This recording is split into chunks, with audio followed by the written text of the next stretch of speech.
Hola amigos, este mundo es un mundo de contradicciones. La radio de música clásica habla de la locura que existe hoy en día.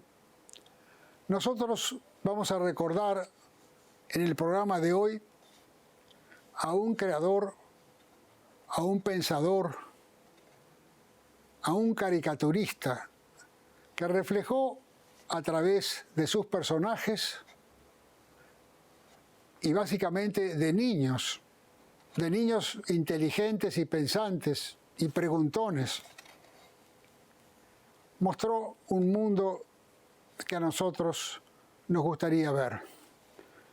Ya en la Rusia de los zares había estado León Tolstoy con el libro del Príncipe Idiota, poniendo las verdades de lo que se hacía desde el gobierno o desde el poder en manos de un príncipe que era idiota. Quino, con su Mafalda, que naciera en 1963 de su creatividad y que hasta la fecha sigue vigente, falleció hace un par de días. Lo que queda de él es sus dibujos, es sus ideas, es esa sonrisa que siempre nos abrió, esa ternura de esos niños, Mafalda y sus amiguitos. Sí, Joaquín Salvador Lavado Tejón Quino era un argentino español nacido en Guaymallén, Mendoza, que nos deleitó con su arte, y no solamente a nosotros, los que nacimos en la Argentina, sino a 18 lenguas más en las que sus obras fueron publicadas. Hoy vamos a rendirle homenaje en todo nuestro programa con la presencia de Jorge Pica, que tuvo un conocimiento muy especial de él y que ha escrito de Quino. Este es el programa de Canadá Latino hoy. Bienvenidos. La aparición del libro electrónico creó muchas expectativas y se pensó que iba a ser un boom, que enseguida el libro de papel iba a desaparecer. Y entonces ahora están en una etapa de transición las editoriales que no saben, se encuentran con que hay varios formatos de lectura para el libro electrónico, pero no están unificados, entonces el que tiene un sistema no puede acceder a los libros electrónicos para otro sistema. Hay un poco de desorientación en este momento. Cuando uno ve tanto Mafalda como las otras formas de expresión que tenés en la historieta, lo primero que yo me pregunto es, esto es muy elaborado, o sea, hay una elaboración. Ahora, ¿cómo es el proceso de creatividad tuyo? ¿Cómo aparece la idea, la trabajás? ¿Te lleva mucho tiempo? ¿Te cuesta mucho? ¿Te cuesta poco? ¿Lo haces, estás dormido, semidormido, en alfa y te aparece una idea? ¿Cómo se da el proceso? Se da todo lo que acabas de decir, todo eso. Eso demuestra que no soy periodista, porque ni es periodista de... No, porque lo de cuando uno está medio dormido también. Yo siempre me fui a la cama con un blog y un lápiz al lado de la mesita de luz, porque se te empezaban a ocurrir ideas que a lo mejor te servían, te parecían muy buenas. A la mañana siguiente las leías y no eran nada buenas. Y luego el proceso de... Freud decía que en este proceso creativo es como pretender irse a la cama y saber con qué uno va a soñar. Uno no sabe con qué va a soñar. Y con esto es lo mismo. Uno se pone a pensar, a buscar algún motivo de interés. Bueno, yo acudía mucho a la prensa, ¿no? A los títulos de las noticias del momento, para empezar a pensar un tema que pudiera interesarle al público y sobre todo a mí. Pero uno empezaba a pensar una idea de un señor que tenía una ferretería y terminaba así, con un profesor universitario que a lo mejor ya no era un señor sino una señora, qué sé yo. La evolución de la mente, las ideas de la libre asociación es infinita, ¿no? Entonces uno no sabía nunca cómo le iba a quedar la página, porque a menos que uno hubiera visto algo que lo impresionaba mucho, y entonces quisiera hacer específicamente un tema así, pero si no, no, uno empezaba pensando en una cosa y terminaba haciendo otra. Jorge Pica muestra su dolor y su recuerdo de Quino en esta primera parte que tenemos para ustedes de unos 6 minutos. Disfrútenlo. El Quino que era el Quino de hoy, acompañado en este caso por Jorge Cosia, ex secretario de Cultura del gobierno de Cristina, y creo que fue una de sus últimas entrevistas, por lo menos en Argentina, y él hablaba de la transición que va de los libros que él mismo creó al libro electrónico de hoy. Y ya que hablamos de el hoy, entre otras cosas, presentando el libro electrónico, la internet, todos los medios de comunicación que hoy en día, el telefonito que llevamos en la mano constantemente, algo que ya está absolutamente asumido y no nos damos cuenta, él perteneció a la última etapa de un mundo que, por lo menos para él, tenía que ver con el lápiz y después el grafo y el papel. Y con esos dos elementos fue Quino, entre otras cosas, el papá de Mafalda. Yo diría que como argentino, estoy de luto, porque se murió o desapareció en forma física el último creador de una Argentina muy particular, un creador que terminó mostrando su creación en 18 idiomas diferentes, que es, creo yo, bastante que decir. Y el ocasionador de una continua tristeza que Argentina viene padeciendo en los últimos años. La lista de gente que desaparece eran las banderas de los 60. Hemos vivido entre esa gente, hemos leído a Quino, obviamente, nos educamos con Mafalda, aquellos que somos de esa generación, o que nuestra creación está dentro de esa generación. Y es lamentable ver cómo van desapareciendo, ¿no? Los nombres se apilan en la memoria de quien le está hablando de una manera que marea, ¿no? Los tres principales escritores de Argentina, Cortázar, Borges y Sábato, Alberto Cortés, Piazzolla, Leopoldo Federico, Mercedes Sosa, y ahora Joaquín Lavado, su verdadero nombre, Quino. ¿Qué se puede decir de Mafalda que ya no se haya dicho? Él mismo dice que todos sus libros o todas sus creaciones, se refiere al transcurso de la famosa historieta,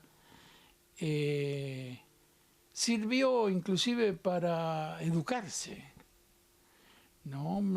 Quino siempre tuvo la facultad de estar al día con lo que estaba pasando, y hasta inclusive al trabajar para una editorial, quizá la obligación de poner a Mafalda en un personaje conflictivo, porque era un personaje que opinaba.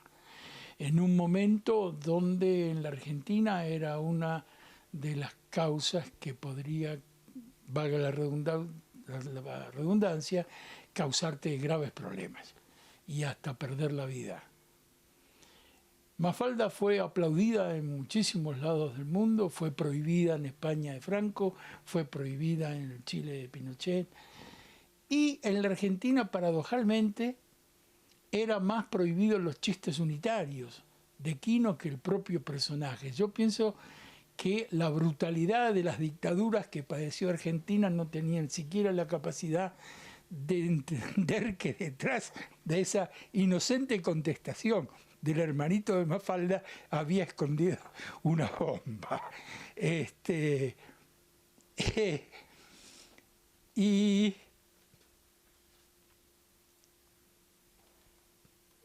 se hace muy difícil aceptar, por lo que acabo de decir, la pérdida de un compañero intelectual de esta altura. Lamentablemente vivimos en una época donde hoy en día es, si ponemos una pilita, 4 o 5 libros de Quino sobre Mafalda y al lado colocamos una pilita de dólares y no decimos nada y decimos servite lo que vos quieras, obviamente el 80 o el 90%, quizá más, va a ir hacia la pilita de dólares.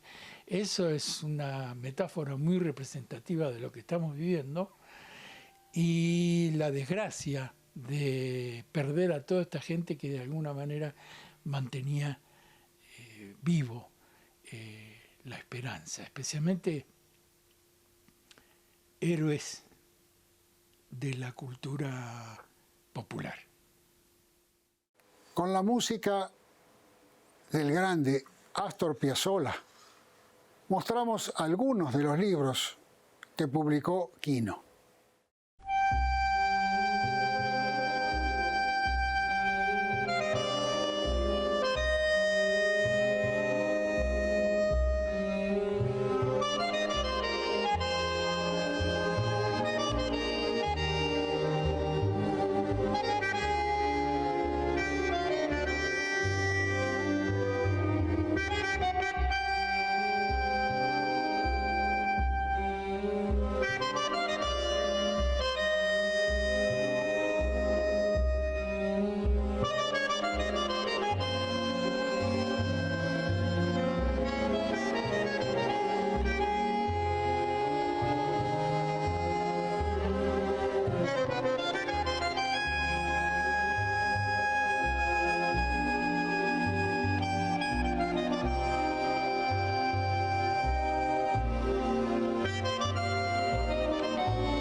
Nuestro compañero Jorge, como de costumbre, siempre tiene mucho que hablar. Tenemos que pedir al canal que nos dé más tiempo.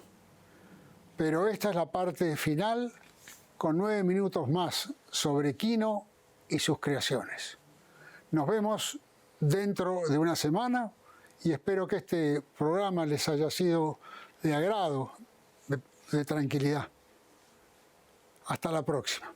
Que lo pasen muy bueno. Una pequeña muestra de la creación de este dibujante tan popular. Entre todo lo que atesoro como coleccionista, este grupo de cosas es una de aquellos grupos a los cuales recurro muchas veces, porque me recuerdan los momentos que por primera vez vi esto y me río como aquella primera vez. y de repente, ¿cómo olvidarse de esta etapa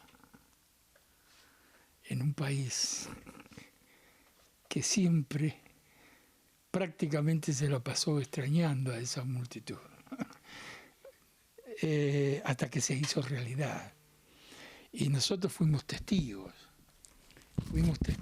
también de esta crítica, que nosotros hemos hecho muchas veces y lamentablemente hoy seguimos haciendo.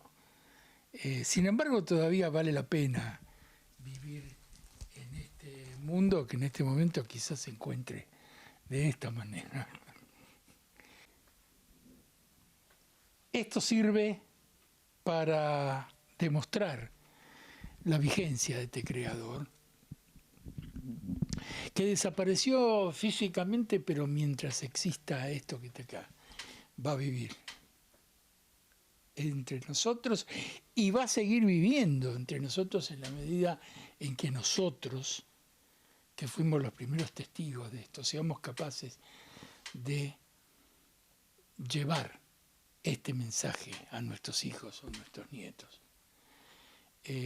Abandonemos un poquito a aquello que nos acompañó cuando no teníamos poder de decisión o no sabíamos muy bien qué era y todo nos sorprendía. La época del Pato Donald, del pájaro loco, de Mickey, inclusive de aquello que en Norteamérica intentó algo por el estilo, como por ejemplo Schultz y aquellos famosos personajes que de alguna u otra manera parecería estar emparentados con Quino, pero esa sensación se nos va enseguida cuando entramos a profundizar en este personaje. Un hombre que decía, o entre las cosas que él repetía, los conceptos que repetía, era que no se consideraba un gran dibujante. Él consideraba mucho mejor dibujante a Christ o a Fontana Rosa. Dos dibujantes que para el público, la audiencia de este programa quizá no sean muy conocidos, pero son monstruos en Argentina, o fueron monstruos en Argentina.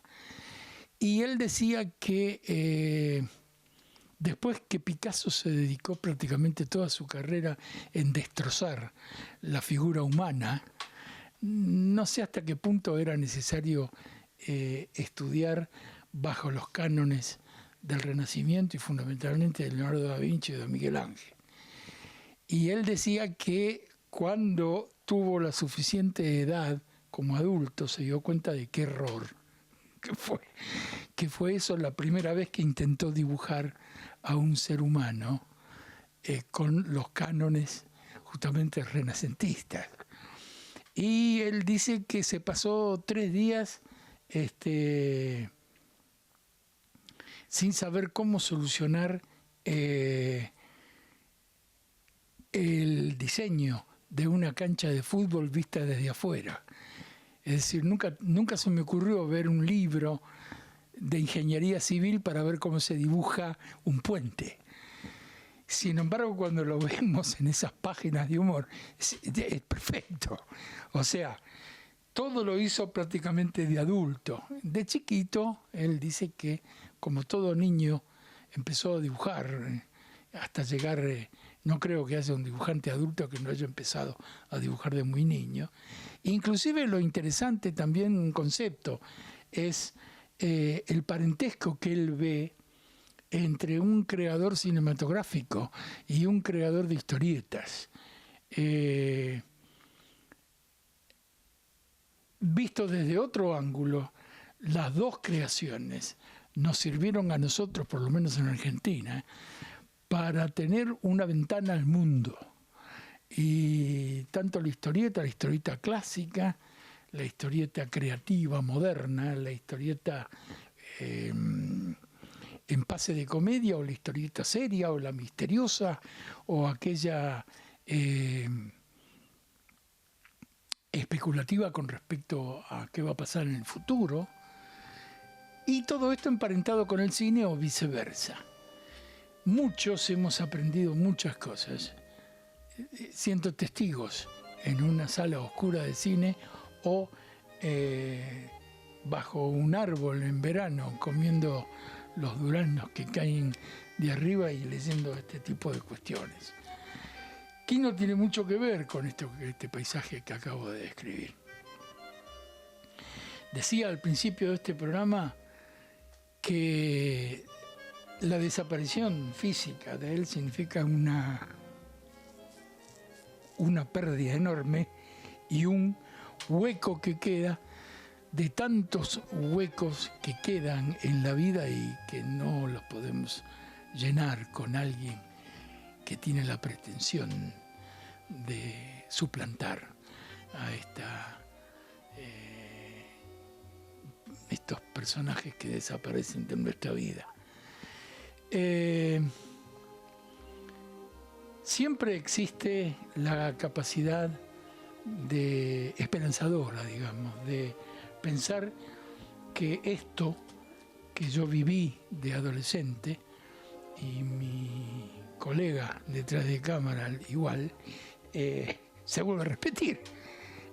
Y no tengamos que ser testigos de la terrible mediocridad que aquellos que tenemos la capacidad de creer algo tenemos que padecer en este momento.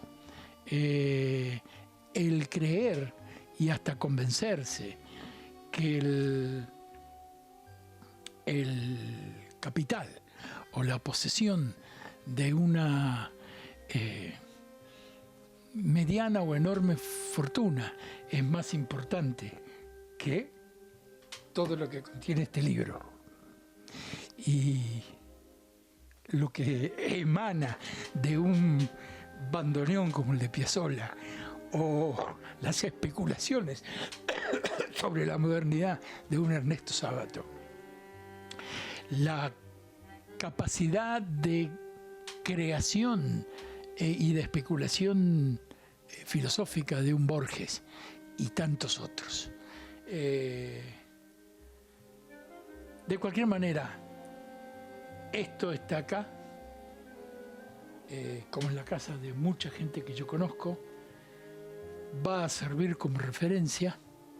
Entonces podemos creer de alguna u otra manera que Joaquín Lavado, este señor mendocino llamado o conocido por el nombre de Quino, está vivo y posiblemente nos ayude a pensar, cuando cambiemos toda esta situación del hoy, en que no solo que está vivo, sino que está ayudando a empezar otra vez.